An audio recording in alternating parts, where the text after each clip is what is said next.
obviously you played on a synthetic pitch at Tamworth, but as you just said, every pitch is different. I mean, is there anything you can take from that experience going into?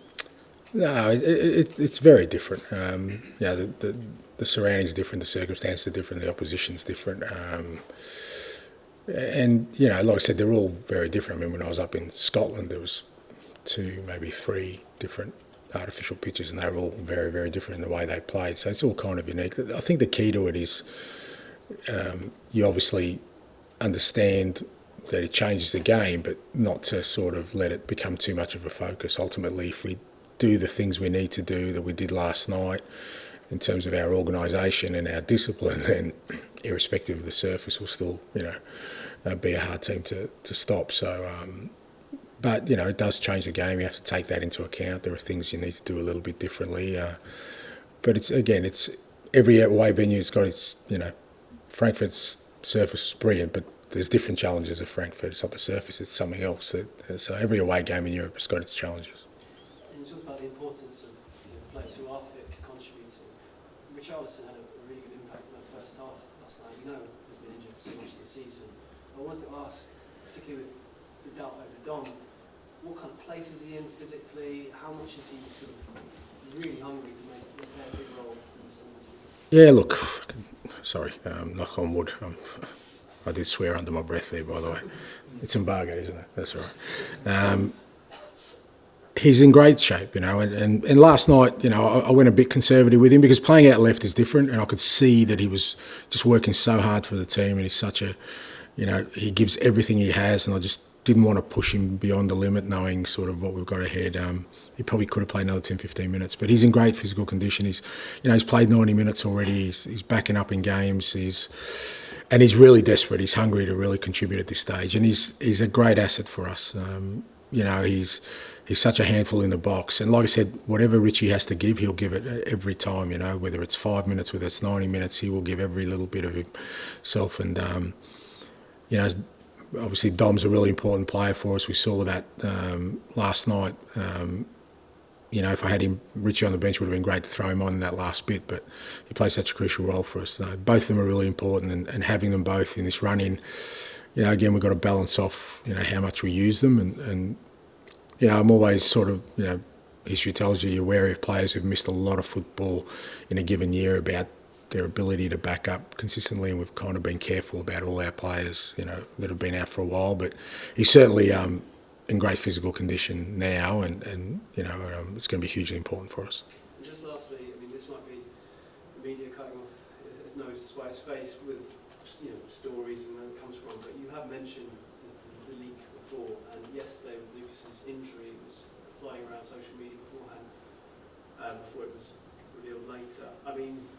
Just where are you at when it comes to this whole thing? Look, I've said before, I think it's not helpful. It's not helpful to our club, not for any other reason, but it's information you give to opposition, it's information that they can use against you. So, but we live in a world where those kind of things have gone out the window.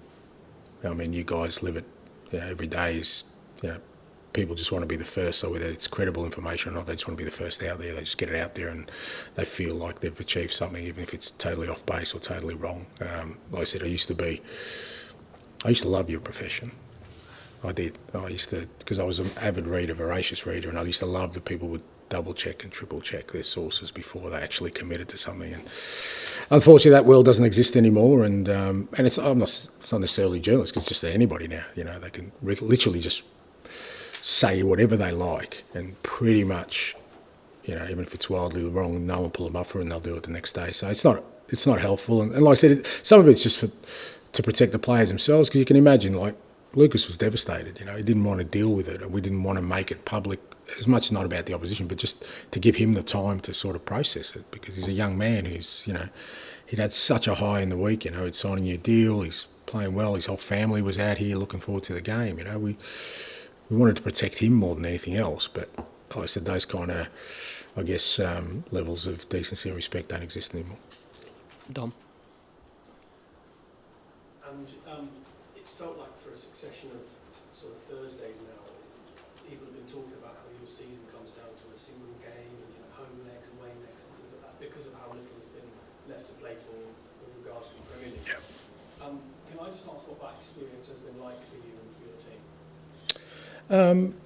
Look, I think we've kind of understood that that's the space we're in now for a little while, and I think if you look at the players' performances, I think if it was affecting them, I think you would have seen that in the big games. I think they've performed really well in Europe, even though obviously our league form has been nowhere near where it should be, and there's obviously a narrative around that and kind of how we're going. And so, but I think the players have been really good at sort of making sure that this opportunity that exists. Like I said, we could have been having a great season and be, I don't know, third or fourth in the table, whatever.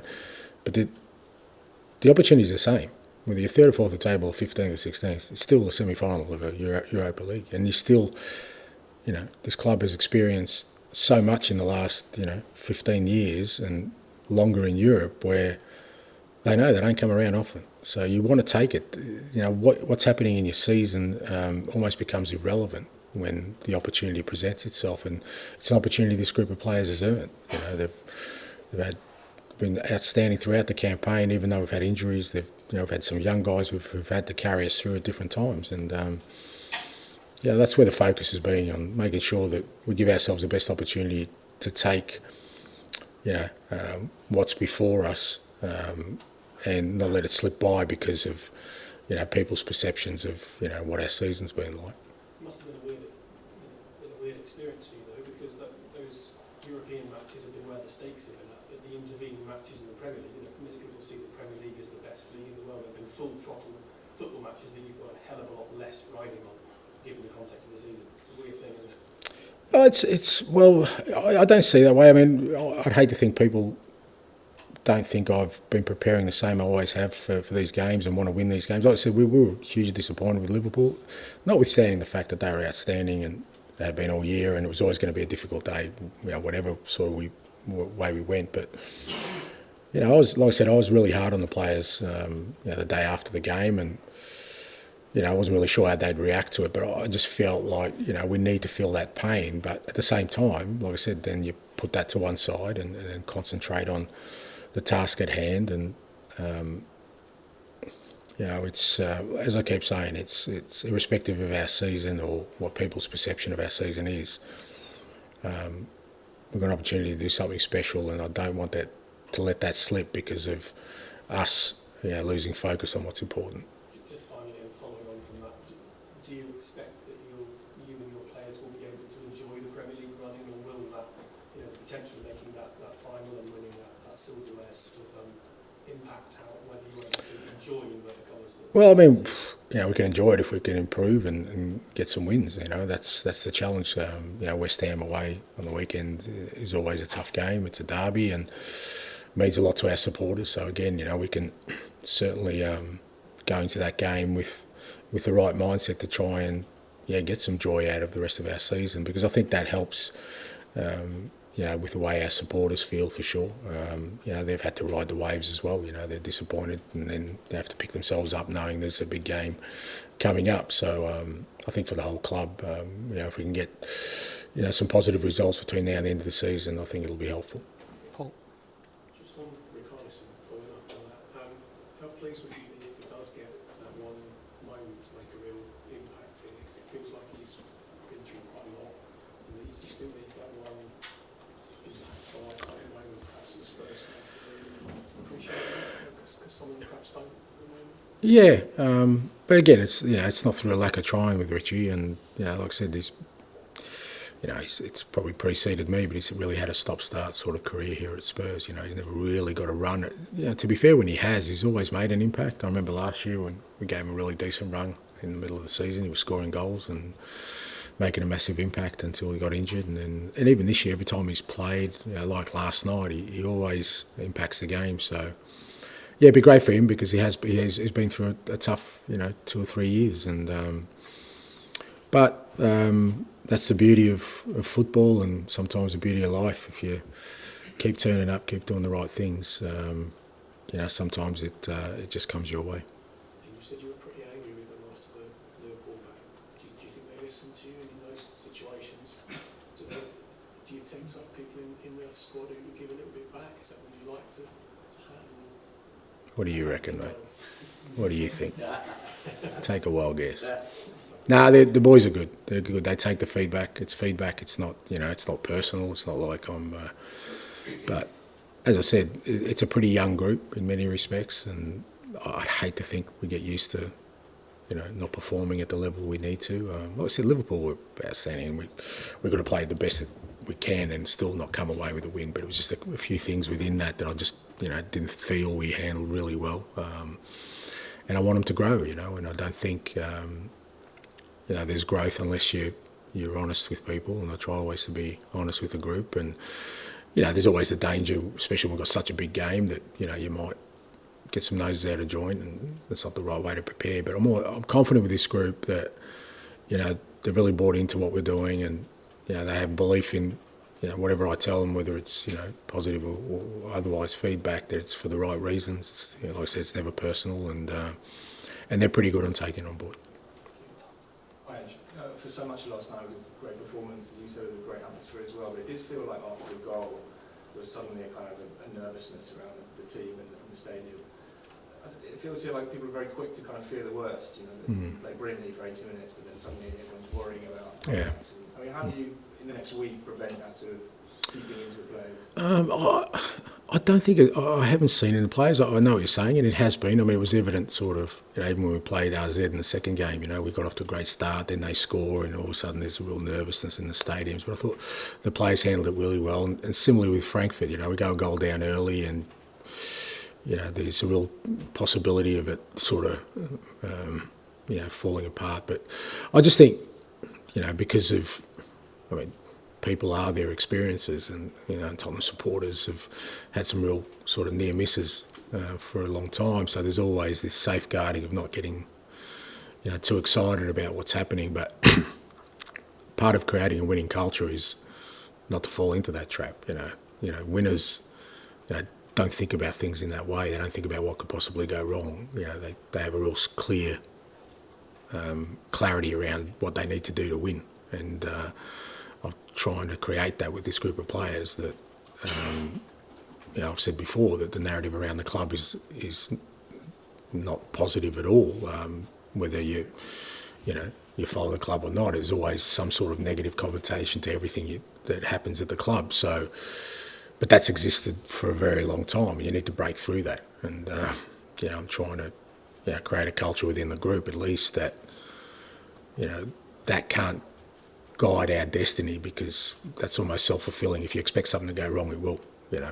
So you try and rail against that, and how you do that is just clear-eyed focus on what's important. Because Tottenham historically, in the last 10 years, I think 3 finals, 4 semis, when they've got to these points, but never got over the line. I don't know how. I guess it's a new group of players, a new manager, but equally there's still a culture at the club, isn't there? Well, it's not really. I don't know if it's a culture at the club. It's a culture around the club. Well, I get that, and then sort of the narrative around the club, but it doesn't necessarily. Like I said, if you accept that, then you're kind of almost self-prophesising what's going to happen. I don't accept that. It's not. Yes, the club's.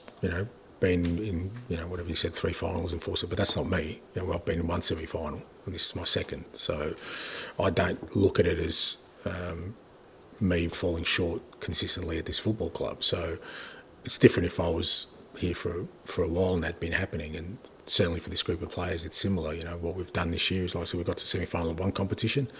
We fell short. We're in the semi-final of another competition. We've got ourselves in a good position to get to a final, and we've got to treat that on its merits. There's no point dwelling on sort of what's happened in the past. It can't, like I said, can't guide your future within that. And with all these things, there's really only one remedy. You've got to win. You can talk and you can, try and change things, but winning is the remedy for all these things, and that's what we're trying to do. Are you practicing penalties? Just wondering. Are you practicing penalties? Yeah, we always do. Yeah, always for these games. I think you have to prepare for everything, and people like Dom, the regular penalty takers, always practice them anyway. But the whole group will before the game. You know your order, or do you kind of?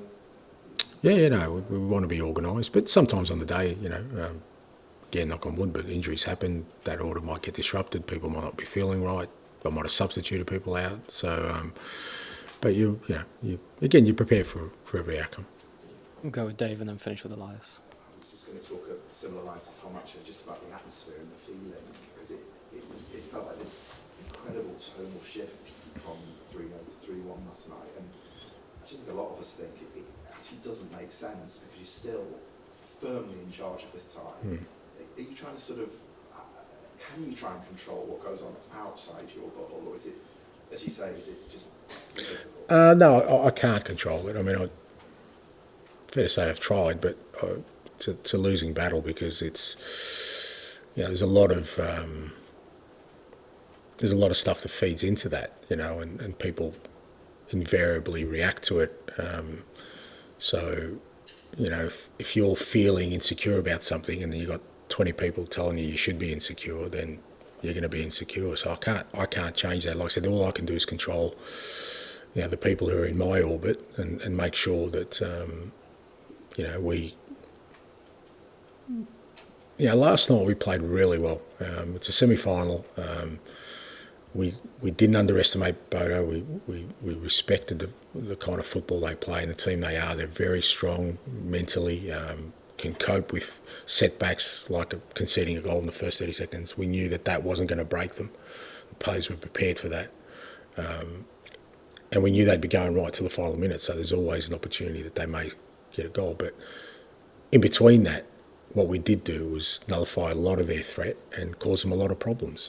And similarly to Frankfurt, I walked away from the Frankfurt game, okay, you're saying, well, we didn't get what we really deserved, but I love the boys' approach to it. And even though, people thought, now you've got to go to Frankfurt and win, and Frankfurt probably, their home record's probably more compelling than Bodo's, I felt confident in that because of the way we performed, and that's what we've got to take out. Like I said, you've got to stay really very focused on what you can control. We can't control how people feel. We can't control the anxiety of whether it's our supporters or whatever narrative is around us. What we can control is our behaviours and our performance. Did you see after that meeting that you had after Liverpool? Did you see a kind of, I suppose, in training and then also yesterday as well, see a kind of shift in, I suppose, attitude, mentality from that within the players? No, not really. It wasn't the purpose of it. It was because, we'd done that before. I think before the Frankfurt games, even before the RZ game, our performances in the league weren't great. So I knew the players would shift, their mentality quickly. It was just about, I didn't want to ignore it either, because I just think it's important for our growth that we don't accept, when we don't perform at the levels we need to, because that's, we want to grow as a team. We want our young players and all our players to develop, and part of developing a winning culture is that when you don't perform at the levels that are required, that you understand that there's repercussions to that. So it wasn't about me using it as a way to get a reaction, because I knew the players would be ready for last night. And look, a few of them didn't even play against Liverpool, so it wasn't like I knew we'd get the energy we needed. When you got guys like Romero and Bentancur and Mickey van der Ven and Pedro and all these other guys who didn't play against Liverpool, there was no issue for me about what we'd get. It wasn't about getting a reaction. It was just about, like I said, not letting a moment of learning slip just because we had a big game coming up. And you said, I think at the start of the press, that European football is very different to Premier League football, just in terms of the way that it's played. Obviously, your style kind of shifted in some way yesterday, and the system is probably a little bit different. How is it different? What's different about it? Well, many ways. I mean, you're facing teams that play different styles of football, different conditions, and different sort of knockout football. Cup football is by its nature different. I mean, it was the same in the Carabao Cup for us, and very similar in the FA Cup. There's always an edge in cup games because the implications of a loss are greater, because it probably means you're out of the tournament. So that naturally tends to games being a little bit more sort of on edge. Every moment sort of matters even more. So there's always, I think, a more conservative kind of mindset. Although, watching Inter and Barca, they defied the odds of that. They just went for it, which was brilliant to watch. But for the most part, that's how they go, and that's where it's different. Like whether it's European football is different because of different conditions, different types of teams. But the nature of cup football or tournament football, which I've had a lot of experience in, is that you know every game there's always a little bit more of an edge than there is in league games. Is that something you've always kind of done to change your approach slightly for European football? Is that something you kind of No, I didn't. Yeah, I mean, I didn't change. We don't change approach. We approach it exactly the same way. It's just that the game makes you make adjustments because of the nature of what you're facing in terms of the opposition and the occasion. We didn't go there last night to do anything different than what we do on a weekly basis, but we knew that, you know, tactically there was a couple of things that we would have to do differently to combat the opposition, and they would make us do differently, and we wanted to exploit that. So, you know, but we still created bags of chances. It's not like we sat back and, you know, played counter-attacking football. So, you know, our approach is the same. We're still aggressive with our pressing. You know, we probably didn't capitalise as much as we wanted to. Into a couple of times we won the ball in high areas. So it wasn't really much of a change. But like I said, there's little subtle things that happen because of the nature of the opponent and the competition you're in. And I guess Madison, obviously, hoping that he's perfectly fine and fit to play again on Thursday. But you know, not just his cup, obviously, his creative ability, which was, you know, saw a couple of great passes yesterday, but those kind of runs, third man runs off Solanke as well. That's something that seems to be really working for you in recent times in Europe.